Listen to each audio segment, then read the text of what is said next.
Hi mga ka-Shelly! Welcome back again to my channel.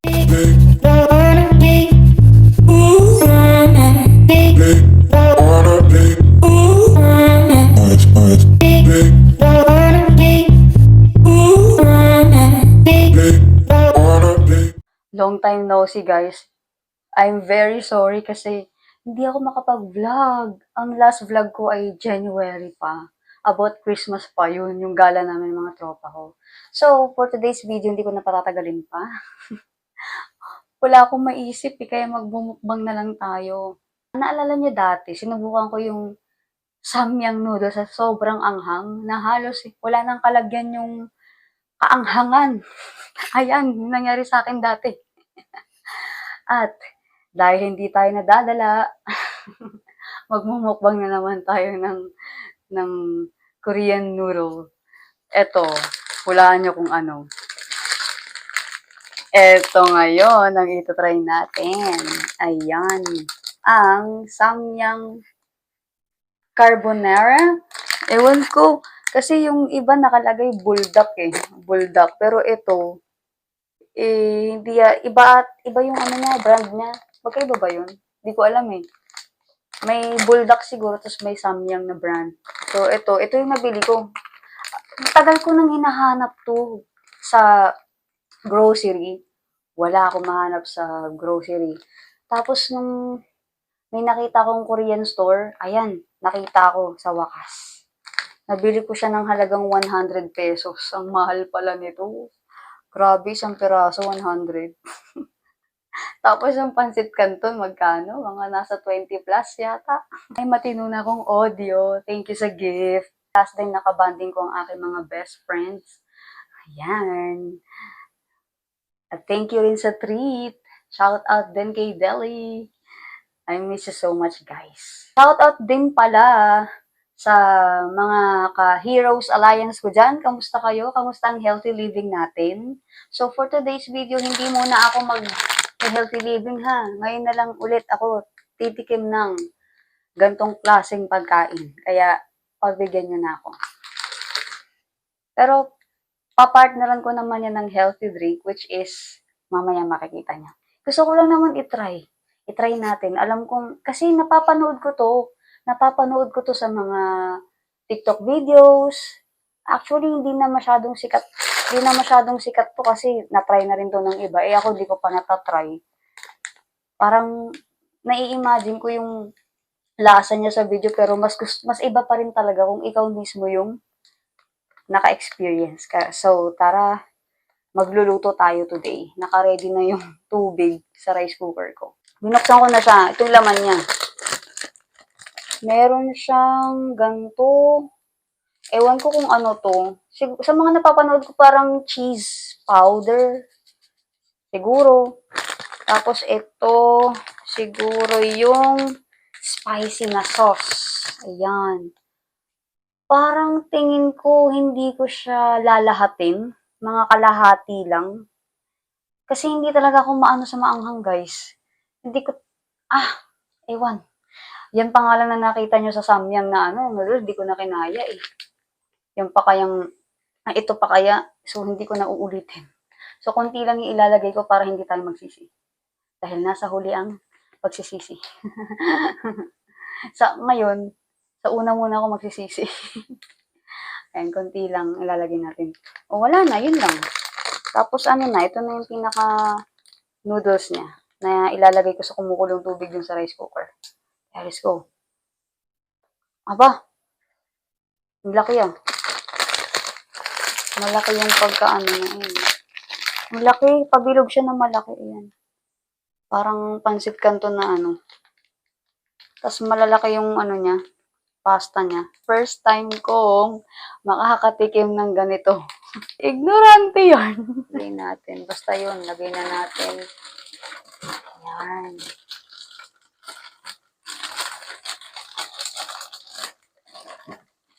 Cute ng packaging niya, no? Pink. Pink. I'm so excited! Oh, shit! Haluin natin. Medyo kumunti na rin yung tubig. Pero sa iba nilalagyan ng gatas to eh. Yan, para creamy siya kahit papano. Tingnan na natin, naging creamy na siya. Kaso lang mukhang na-overcook yata yung pasta. Oh, okay lang yan para madaling maluso sa bituka. Pampalubag loob yan. Porket na-overcook. Eh, hindi naman, carry lang. Carry lang pa rin, okay lang. Ayoko nang medyo matigas. Ay, para madaling kainin. Kayo ha, ang iniisip nyo. Yan, creamy na siya. So, sinipsip niya yung katas. Ayan, lagay na natin yung seasoning niya. Tingnan ka nga. Ito siya. Cheese nga, cheese powder nga. Ayan, lagay na natin yung cheese powder. Umuuga pa yung kamay ko. Hirap talaga mag-video habang nagluluto. Tapos ito, yung maanghang. Konti lang yung ilalagay ko. Hindi natin ilalahat. Konti lang. Sheesh. Napakaanghang nito. Ito yung sa samyang na na maanghang din eh. Bayang konti lang ilagay natin. Baka pagsisihan natin baka pagsisihan natin ito. Konti lang ilagay natin. Konti lang. Yan. Tapos haluin na natin. Okay. Tanggalin ko muna sa saksak. Ayan na. Ayan naman ka-Shelly. Ito na siya. Yay! Luto na. Luto na siya. Medyo mainit. Hindi lang medyo. Sobrang init pa. So, baka mapasok. May bakal pa naman yung mga ngipin ko. Baka magsilbing conductor. So, kinuntian ko lang yung hot sauce niya dahil baka hindi ko kayanin. Baka maging bangungot na naman itong mukbang natin. Alam niyo, yung iba nilalagyan to ng itlog kaso wala akong itlog. Tapos wala rin akong cheese. So, pagtsagaan muna talaga natin to. Basta matikman ko lang. Kasi sobrang nagkikrave talaga ako dito kahit hindi ko pa alam yung lasa. Umuusok pa. Okay, tikman ko na siya. Kinakabahan ako.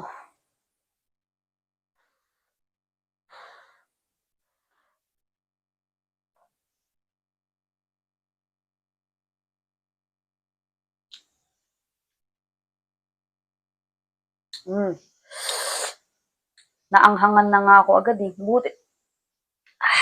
Ang anghang. Ang lasa niya yung parang hot and spicy ng pansit canton. Buti na lang kamo, hindi ko nilahat yung hot sauce kanina. Wala pa sa kalahati nilagay ko. Tapos yung texture niya, para siyang lomi. Yung noodles niya parang lomi yung texture. Malambot, hindi masakit. Malambot, hindi mahirap nguyain. Tapos creamy siya at good thing na hinaluan ko siya ng gatas. Kasi mas nag-creamy siya.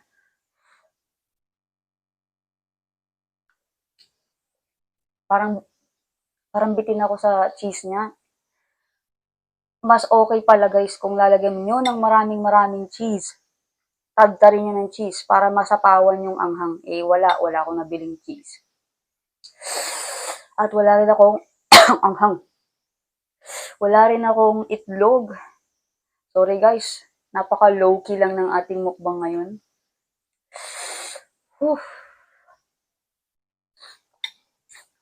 Ang anghang. Pero masarap.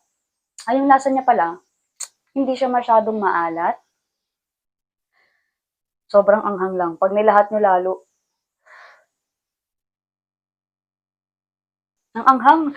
Parang, habang kinakain ko ng matagal, lumalala yung anghang.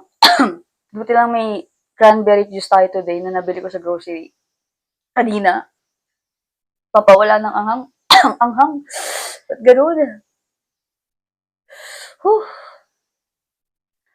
Ang hina talaga ng tolerance ko sa anghang. Hindi ko alam kung bakit. So, hindi talaga ako pwedeng kumain ng Korean dishes. Kaya, mag-cranberry juice tayo. Ito rin cranberry juice na to, first time ko rin siyang matitikman. Kasi, may nakapagpayo sa akin na healthy raw yung gantong juice. Inom tayo ng cranberry juice, pampawala ng anghang. Saan natin mabuti? Baka matapon. Ayaw masara. Sumara ka. Wala, ang hirap. Ayaw na sumara. Ayaw na niya mabalik. Ayaw na niya. Huwag nang pilitin kung ayaw. Wala, sige. Wala, ayaw na talaga masara. Anyari. Sige, hindi na kita pipilitin kung ayaw mo. Huwag pilitin ang ayaw, baka pumayag. Oh my gosh. O, diba nasara? Hindi ko na kasi pinilit. May hugot yan. Okay. Para siyang, grape yung kulay. Pero, tignan natin. So, hindi lang pala ito mukbang ng samyang carbonara. Titikman din natin yung cranberry juice. First time kong makainom nito.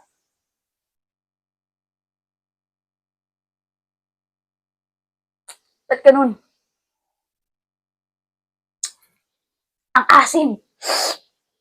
Ang asim! Lasang suha. Ang asim niya, parang pinaghalong suha na kalamansi na lemon. Yun ang lasa niya, pero masarap. In fairness, nawala yung anghang. Tapos yung amoy niya, amoy gamot. Lahat na lang inobserve, no? Okay, tuloy ang ligaya. Okay, tuloy ang mukbang pala. Alright, guys. By the way, if you're looking for graphic designing services, event retainers or event packages, as well as branding packages, at kung kailangan nyo magpagawa ng billboard, ipa-billboard mo na yan. Dito lang yan sa Iconic, because Iconic is always ready to bring your ideas beyond ordinary. Okay? Kindly reach out to them. I'll show you their contact details on the screen. Yan. Ano ba guys, sobrang quality ng gawa ng Iconic kasi. Well,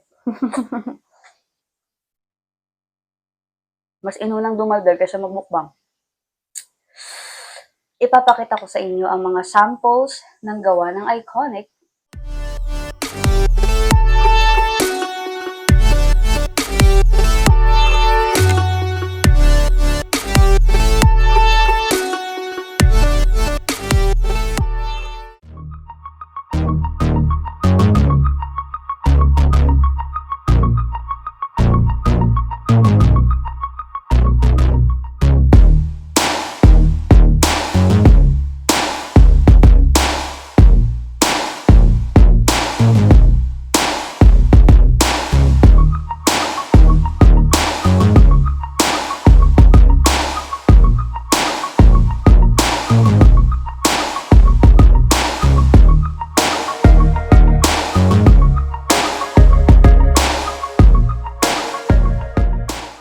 Ayan, recently lang yung event namin na yan.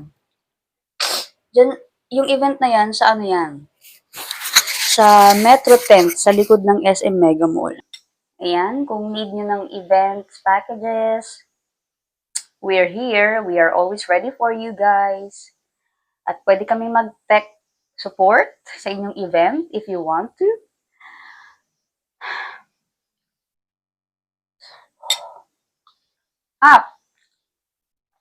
Kung gusto mong ipa-billboard yung kaaway mo, charot lang. Kung gusto mong magpa-billboard, caring-carry rin namin yan.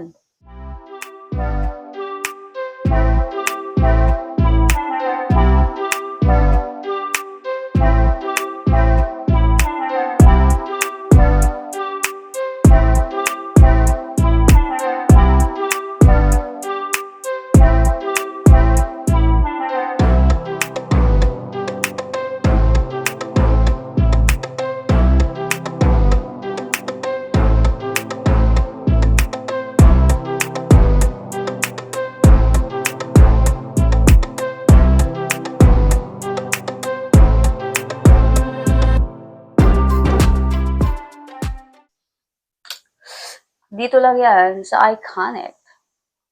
Because Iconic is unique. Charot. O hindi charot yung ano, yung services. Totoo yun. Kaya, huwag na kayo magdalawang isip pa. Kontakin nyo na. Ngayon na. Promise, hindi kayo magsisisi sa services nila. Parang ang sarap niyang pang breakfast. Ang sarap niyang pang midnight snack pag nagugutom kayo sa alanganing oras. ASMR. I would say, nauulitin ko pa rin ang pagkain nito kasi nagustuhan ko naman siya. Tolerable naman yung anghang. Ang secret lang ay wag mong ilalahat kung hindi mo carry ang sobrang anghang. Nakakabusog pala to. Kahit hindi ka na kumain ng kanin.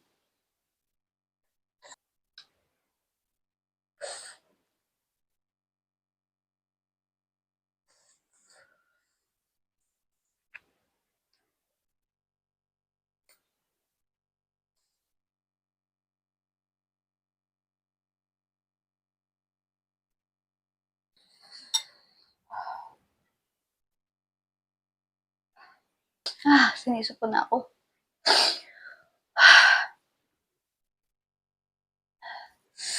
Nabuluhan na yung mata ko. Sa anghang.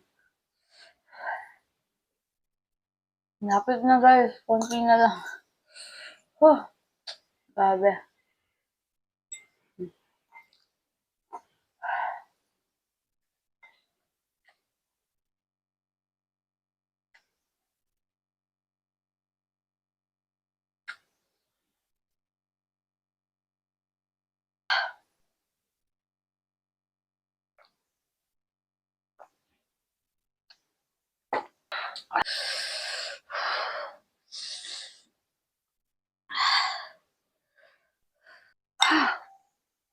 Yung sumakses ka talaga eh. Naubos ko rin. Sa wakas naubos ko rin. Ayun lang guys. Please don't forget to like, subscribe, and hit the notification bell. Thank you so much, mga kasyali. Wow. See you next time.